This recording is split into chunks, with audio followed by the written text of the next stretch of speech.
Politically ನಾವು ಖಂಡಿತ section ಅವರೇನೋ 17 ನಾವು ಇಲ್ಲಿ ಕೂತ್ಕೊಳ್ಳೋದು ಒಂದು ವಕ್ತಾರಾಗಿ ಹೇಳ್ತೀನಿ. ನಾವು ಪಾದಯಾತ್ರೆ ಮಾಡಿದೀವಿ. ಮಾನ್ಯ ಸಿದ್ದರಾಮಯ್ಯನವರು ಕೂಡ ಅವರು ವಕೀಲರು, ಅವರಿಗೂ ವಿಷಯ ಗೊತ್ತಿದೆ ಏನಾಗ್ಬೋದು ಅನ್ನೋದು. ಈ ರಾಜ್ಯ ಅವ್ರು ಹೇಳ್ತಾರೆ, ನಾನು ಪ್ರಾಮಾಣಿಕ ರಾಜಕಾರಣಿ, ನಾನು ಕಪ್ಪು ಚುಕ್ಕೆ ಇಲ್ಲದ ರಾಜಕಾರಣಿ, ನಾನು ಯಾವತ್ತೂ ತಪ್ಪು ಮಾಡಿಲ್ಲ, ನಾನು ಭ್ರಷ್ಟಾಚಾರ ರಹಿತ ರಾಜಕಾರಣಿ ಅಂತ ಹೇಳೋರು ಇವತ್ತು ಇಷ್ಟೆಲ್ಲ ಅವರ ಮೇಲೆ ಆಪಾದನೆ ಬಂದಿದೆ. ನಾವು ಕೇಳ್ತಾ ಇರೋದು ತನಿಖೆ ಎದುರಿಸಿ ಅಂತ, ಬೇರೆ ಏನು ಕೇಳ್ತಾ ಇಲ್ಲ. ತನಿಖೆ ಎದುರಿಸುವಾಗ ನಿಷ್ಪಕ್ಷಪಾತವಾಗಿ ಆಗ್ಬೇಕು. ಏನಕ್ಕೆ ನಿಷ್ಪಕ್ಷಪಾತವಾಗಿ ಆಗ್ಬೇಕಂತ ಹೇಳಿದ್ರೆ, ಇದೇ ರಾಜ್ಯ ಸರ್ಕಾರ ವಾಲ್ಮೀಕಿ ನಿಗಮ ಹಗರಣ ಆದಾಗ ನಿಮ್ಮ SIT ರಚನೆ ಮಾಡಿತ್ತು. SIT ಯಾರು ಈಗ ಜೈಲಲ್ಲಿದ್ದಾರೆ, ಮಿನಿಸ್ಟರ್, ಅದಕ್ಕೆ ಸಂಬಂಧಪಟ್ಟ ಮಿನಿಸ್ಟರ್ ಯಾರು ಜೈಲಲ್ಲಿದ್ದಾರೆ, ನಾಗೇಂದ್ರ ಅವರು, ಅವರ ಹೆಸರೇ FIR ಅಲ್ಲಿ ಇಲ್ಲ. ಇವ್ರು ನಂಬಕ್ಕಾಗತ್ತಾ? ಇವರೇ ಮುಖ್ಯಮಂತ್ರಿ ಇರುವಾಗ ತನಿಖೆ ಎದುರಿಸಿದ್ರೆ ಇವರದೇ ಅಧಿಕಾರಿಗಳು ಇವರ ಎದುರುಗಡೆ ಹೇಗ್ ಮಾಡ್ತಾರೆ ಅಂತ ನಾವು ಬಹಳ ಬಾರಿ ಇದರ ಬಗ್ಗೆ ಡಿಸ್ಕಸ್ ಮಾಡಿದೀವಿ, ಅನೇಕ ಬಾರಿ ಚರ್ಚೆ ಮಾಡಿದೀವಿ. ಮಾನ್ಯ ಸಿದ್ದರಾಮಯ್ಯನವರು ಖಂಡಿತ ಶತಸಿದ್ಧಾಂತ, ನಾನೇ ಈ ಪ್ಯಾನೆಲ್ ಅಲ್ಲಿ ಕೂತ್ಕೊಂಡು ಅನೇಕ ಬಾರಿ ಚರ್ಚೆ ಮಾಡಿದೀವಿ. ಈ 4 ತಿಂಗಳಿಂದ ರಾಜ್ಯದ ಸರ್ಕಾರದ ಇಡೀ ಏನಿದೆ ಅದು ನಿಷ್ಕ್ರಿಯವಾಗಿದೆ. ಬರೀ ಇದು ಒಂದೇ ಚರ್ಚೆ ಆಗ್ತಾ ಇರೋದು, ಮೂಢ ಹಗರಣ. 15 ತಿಂಗಳಿಂದ ಏನೂ ಆಗಿಲ್ಲ, ಅದು ಬೇರೆ ವಿಷಯ.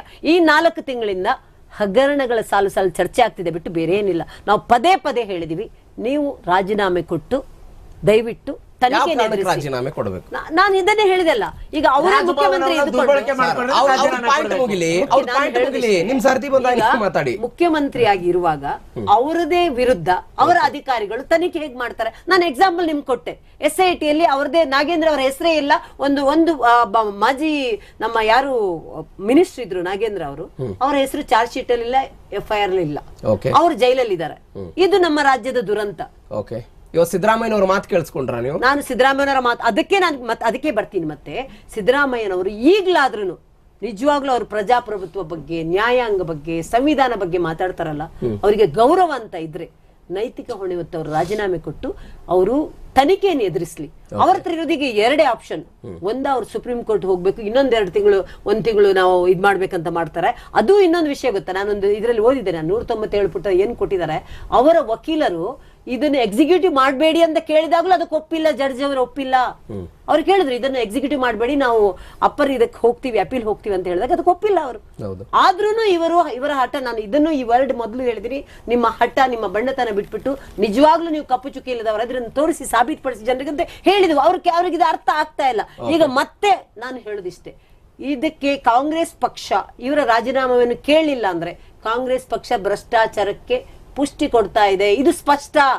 ಇವರು ರಾಜೀನಾಮೆನವರು ಆರೋಪಿನೋ ಅಥವಾ ಅವ್ರ ವಿರುದ್ಧ ಇನ್ನು ತನಿಖೆಗೆ ಈಗ ಅನುಮತಿ ಕೊಟ್ಟಿದ್ದಾರೆ, ಅವರು ತಪ್ಪು ಮಾಡಿದ್ದಾರೆ ಅಂತ ಏನು ಇಲ್ವೇ ಅಲ್ಲ. ನಾವು ಹೇಳುದು ಇಷ್ಟೇ, ನಾವು ತಪ್ಪೇ ಮಾಡಿಲ್ಲ ಅಂದ್ರೆ ಯಾಕೆ ಅವ್ರು ತನಿಖೆ ಎದುರಿಸ್ತಾ ಇಲ್ಲ?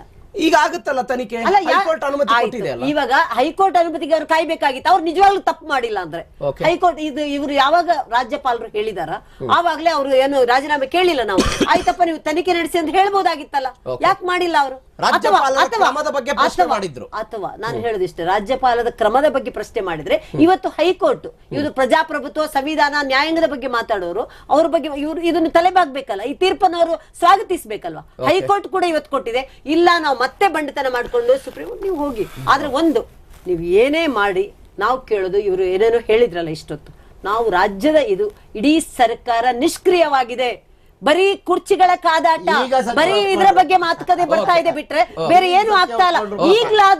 ಈಗ್ಲಾದ್ರೂ ಪ್ರಜಾಪ್ರಭುತ್ವ, ಸಂವಿಧಾನ, ನ್ಯಾಯಾಂಗಕ್ಕೆ ಗೌರವ ಕೊಟ್ಟು ಮತ್ತೊಮ್ಮೆ ನಿಮ್ಗೆ ಈ ವಾಹಿನಿ ಮುಖಾಂತರ ನಾನು ಕೇಳ್ತಾ ಇರೋದು, ಮತ್ತೊಮ್ಮೆ ನಾನು ಹೇಳ್ತಾ ಇದ್ದೀನಿ, ಎಚ್ಚರಿಕೆ ಇದು. ನಾವು ರಾಜ್ಯಾದ್ಯಂತ